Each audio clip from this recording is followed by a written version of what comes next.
నమస్కారం. మన విద్యా 24/7 ఛానల్కి స్వాగతం. 6వ తరగతి నుంచి 10వ తరగతి వరకు పాఠ్యాంశాలన్నీ తెలుగులోనే స్పష్టంగా, సులభంగా అర్థమయ్యేలా వివరించడం మా ధ్యేయం.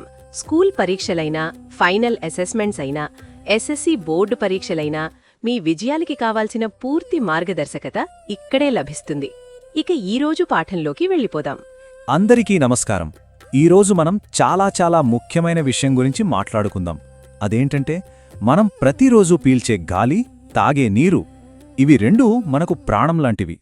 కానీ ఇప్పుడవి ప్రమాదంలో ఉన్నాయి. అసలు ఈ పర్యావరణ కాలుష్యమంటే ఏంటి, మన జీవితాల మీద దాని ప్రభావం ఎలా ఉంటుందో వివరంగా తెలుసుకుందాం. ఈ మాట ఎంత నిజమో కదా. ఈ భూమి మనది కాదు, మనమే ఈ భూమికి చెందినవాళ్లం. అంటే ఈ భూమి మన సొంత ఆస్తి కాదు. మనం దీన్ని చాలా జాగ్రత్తగా చూసుకోవాలి. దాన్ని కాపాడుకుని మన తర్వాత తరాలకి సురక్షితంగా అందించాల్సిన బాధ్యత మనందరిపైన ఉంది. సరే, ఈరోజు మనం ఏం నేర్చుకోబోతున్నామో చూద్దాం. ముందుగా కాలుష్యం అంటే ఏంటో, మన బాధ్యత ఏమిటో తీసుకుందాం. ఆ తర్వాత గాలి కాలుష్యం, దానికి సంబంధించిన ఒక భయంకరమైన సంఘటన, అదే చెర్నోబిల్ విపత్తు గురించి చర్చిద్దాం. అక్కడ్నుండి నీటి కాలుష్యం గురించి, చివరగా మనం ఏం చేయాలో చూసి అన్నింటినీ ఒక్కసారి గుర్తు చేసుకుందాం. పదండి, మొదలు పెడదాం. రైట్, ఇక మన మొదటి టాపిక్లోకి వెళ్ళిపోదాం. మన ప్రపంచం, మన బాధ్యత. అసలు మన పర్యావరణంలో సహజంగా ఉండాల్సిన బ్యాలెన్స్ ఏంటి, కాలుష్యం దాన్ని ఎలా పాడు చేస్తుందో చూద్దాం. ఎన్వైరన్మెంటల్ పొల్యూషన్ అంటే పర్యావరణ కాలుష్యం. చాలా సింపుల్ అండి. మన చుట్టూ ఉన్న గాలి, నీరు, నేల, వీటన్నిటిలోకి హానికరమైన పదార్థాలు చేరాయనుకోండి, వాటి సహజమైన స్వచ్ఛత దెబ్బతింటుంది. దాన్నే పర్యావరణ కాలుష్యం అంటాం. దీనివల్ల ఏమవుతుందంటే, మన పర్యావరణంలో ఉండాల్సిన బ్యాలెన్స్, ఆ సమతుల్యత మొత్తం పాడైపోతుందన్నమాట. ఓకే, ఇప్పుడు మన నెక్స్ట్ టాపిక్ ఏంటంటే, మన కంటికి కనబడని ఒక పెద్ద ప్రమాదం, అదే గాలి కాలుష్యం. ఎయిర్ పొల్యూషన్ అంటే గాలి కాలుష్యం. అంటే ఏంటంటే, మన వాతావరణంలో రకరకాల గ్యాసెస్ ఒక కరెక్ట్ రేషియోలో ఉంటాయి కదా, ఆ బ్యాలెన్స్ దెబ్బతినడమే గాలి కాలుష్యం. ఇది కొన్నిసార్లు అగ్నిపర్వతాలు పేలడం లాంటి సహజ కారణాల వల్ల జరగొచ్చు, కానీ చాలా వరకు మన పనుల వల్లే జరుగుతుంది. సింపుల్గా చెప్పాలంటే, మనం పీల్చే గాలిలో చెడ్డ పదార్థాలు కలిసిపోవడం అన్నమాట. మరి గాలి కాలుష్యానికి ముఖ్యమైన కారణాలేంటో తెలుసా? మన పనులే. మనం బండ్ల కోసం, కరెంటు కోసం ఇంధనాల్ని మండిస్తాం కదా, దానివల్ల. ఫ్యాక్టరీల నుంచొచ్చే పొగ, పవర్ ప్లాంట్స్, వ్యవసాయంలో వాడే ఎరువులు, పురుగుమందులు, అడవుల్ని నరికేయడం, మైనింగ్, ఇవన్నీ కారణాలే. అంతేకాదు, పాత ఫ్రిడ్జ్లు, ఏసీల నుండి వచ్చే క్లోరోఫ్లూరో కార్బన్స్ అంటే సిఎఫ్సిస్ కూడా ఓజోన్ పొరకి చాలా డేంజర్. మనం చేసే తప్పుల వల్ల కాలుష్యం ఎంత పెద్ద విలయాన్ని సృష్టిస్తుందో తెలుసుకోవాలంటే, మనం ఒక నిజంగా జరిగిన సంఘటన గురించి మాట్లాడుకోవాలి. అదే చెర్నోబిల్ విపత్తు. ఇక్కడొక ప్రశ్న ఉంది చూడండి. సేఫ్టీని గాలికొదిలేసి కాలుష్యాన్ని విపరీతంగా వదిలేస్తే ఏం జరుగుతుంది? దీనికి సమాధానం చెర్నోబిల్ సంఘటనే మన కళ్లకు కట్టినట్టు చూపిస్తుంది. ఏప్రిల్ 26, 1986. ఆ రోజు రాత్రి ఏం జరిగిందంటే, ఒక సేఫ్టీ టెస్ట్ స్టార్ట్ చేశారు. మొదలైన కొద్దిసేపటికే ఏదో తేడా వచ్చిందని ఎమర్జెన్సీ షట్డౌన్ బటన్ నొక్కారు. కానీ జరగాల్సిన నష్టం అప్పటికే జరిగిపోయింది. కొన్ని సెకండ్ల వ్యవధిలోనే పవర్ కంట్రోల్ తప్పిపోయింది. అంతే, వెంటనే ఒక పెద్ద పేలుడు. ఆ తర్వాత 2-3 సెకండులోనే అంతకంటే భయంకరమైన రెండో పేలుడు. రియాక్టర్ కోర్ని గాల్లోకి చిమ్మేసింది. అంతా కేవలం కొన్ని క్షణాల్లో జరిగిపోయిన పెను విషాదం. ఈ ప్రమాదం ఎంత దారుణమైందో ఈ నంబర్స్ చూస్తే అర్థమవుతుంది. దీనివల్ల జరిగిన నష్టం అక్షరాలా $700 బిలియన్. పరిస్థితిని అదుపులోకి తేవడానికి 5 లక్షల మందికి పైగా సిబ్బంది పనిచేశారు. ఇక రేడియేషన్ విషయానికొస్తే, హిరోషిమా మీద వేసిన అణుబాంబు కంటే సుమారుగా 400 రెట్లు ఎక్కువ రేడియేషన్ బయటకొచ్చింది.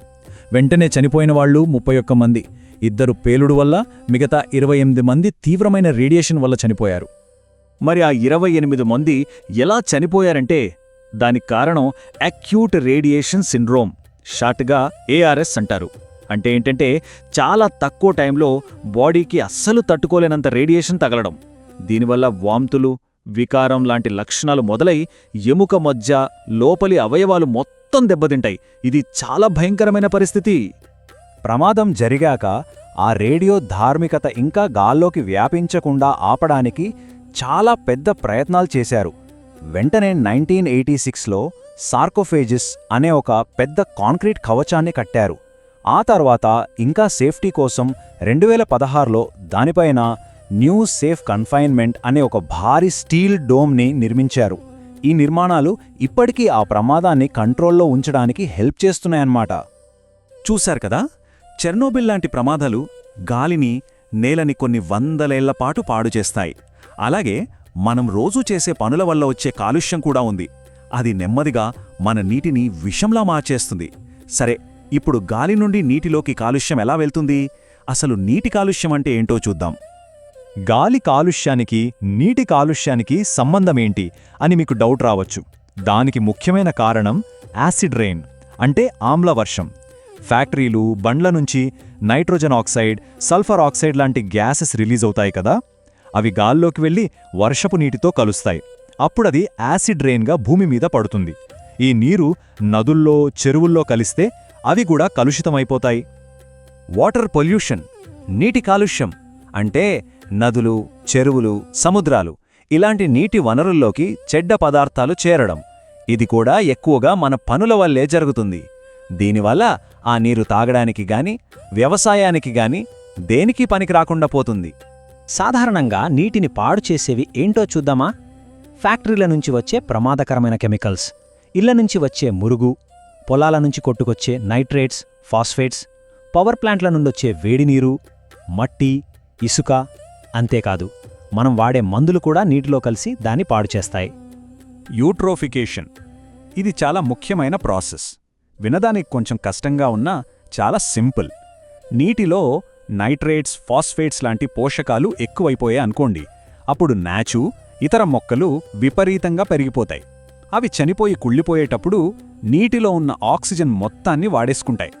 ఇంకేముంది, నీటిలో ఆక్సిజన్ తగ్గిపోయి చేపలు, ఇతర జీవాలు ఊపిరాడక చనిపోతాయి. పాపం కదా. ఇన్ని సమస్యలు విన్నాక కొంచెం భయంగా అనిపించొచ్చు, కానీ కంగారు పడక్కర్లేదు. ప్రతి సమస్యకు ఒక పరిష్కారం ఉంటుంది. ఇప్పుడు మనం ఆ పరిష్కారాల వైపు వెళ్దాం. మన భూమిని మళ్ళీ అందంగా, ఆరోగ్యంగా మార్చడానికి మనమేం చేయాలో చూద్దాం. గాలి కాలుష్యాన్ని తగ్గించడానికి ఇక్కడ 5 సింపుల్ స్టెప్స్ ఉన్నాయి. 1. వీలైనన్ని ఎక్కువ చెట్లు నాటాలి. 2. పెట్రోల్, డీజిల్ బదులు సిఎన్జి, ఎల్పీజీ లాంటివి వాడాలి. 3. మన బండ్లకి ఎప్పటికప్పుడు పొల్యూషన్ చెక్ చేయించాలి. 4. ఫ్యాక్టరీలలో పొగను ఫిల్టర్ చేసి పొడవైన చిమ్నీల ద్వారా వదలాలి. 5. ఇంధనాన్ని సమర్థవంతంగా మండించే కొత్త టెక్నాలజీ వాడాలి. అలాగే నీటి కాలుష్యాన్ని ఆపడానికి కూడా కొన్ని మార్గాలున్నాయి. ఫ్యాక్టరీల వేస్ట్ని, మురుగునీటిని శుద్ధి చేశాకే నదుల్లోకి వదలాలి. రైతులు ఎరువులు, పురుగుమందుల వాడకాన్ని తగ్గించాలి. నదుల ఒడ్డున చెట్లు నాటితే నేల కోత ఆగుతుంది. అన్నింటికన్నా ముఖ్యంగా చెత్తను ఎక్కడ పడితే అక్కడ పడేయకుండా సరిగ్గా ఎలా డిస్పోజ్ చెయ్యాలో అందరికీ తెలియజేయాలి. రైట్, ఇవాళ మనం చాలా విషయాలు నేర్చుకున్నాం కదా. వాటన్నింటినీ ఒక్కసారి క్విక్గా రివైజ్ చేసుకుందాం. అప్పుడు మనకు బాగా గుర్తుంటాయి. సో ఈరోజు మనం నేర్చుకున్న కీ పాయింట్స్ ఏంటంటే, కాలుష్యం అనేది మన భూమి బ్యాలెన్స్ని దెబ్బతీస్తుంది. గాలి కాలుష్యానికి మన పనులే కారణం. చెర్నోబిల్ లాంటివి దాని తీవ్రతకు ఉదాహరణ. గాలి కాలుష్యం, నీటి కాలుష్యం ఒకదానితో ఒకటి కనెక్ట్ అయి ఉన్నాయి.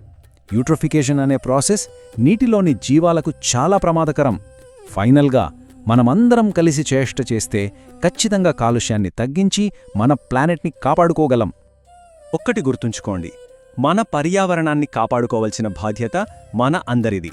ఈరోజు మనం నేర్చుకున్న విషయాలని మనసులో పెట్టుకుని మన భూమిని కాపాడటానికి మన వంతు ప్రయత్నం చేద్దాం. Let's make learning easy. ఈరోజు చూసిన పాఠం మీకు ఉపయోగపడిందని హృదయపూర్వకంగా ఆశిస్తున్నాను. ఇలాంటి మరిన్ని స్పష్టమైన, సహాయకరమైన, మార్కులు పెంచే పాఠాలు పొందాలంటే మన విద్యా 24/7 ఛానల్ను తప్పకుండా సబ్స్క్రైబ్ చేయండి. ఈ వీడియో నచ్చితే లైక్ చేయండి, మీ ఫ్రెండ్స్కి షేర్ చేయండి. మీ సందేహాలు, సూచనలు, తదుపరి నేర్చుకోవాలనుకున్న విషయాలు కింద కామెంట్స్లో రాయండి. మీ స్పందన మాకెంతో ముఖ్యం. మీ ఒక్క లైక్, ఒక్క షేర్, ఒక్క కామెంట్ కూడా ఈ చదువు వెలుగును మరింత మంది విద్యార్థులకు చేరుస్తుంది. మాతో ఉండండి. మీ నేర్చుకునే ప్రయాణాన్ని ప్రతిరోజు మరింత బలంగా, మరింత స్పష్టంగా, మరింత ప్రభావవంతంగా మార్చుకుందాం. ధన్యవాదాలు.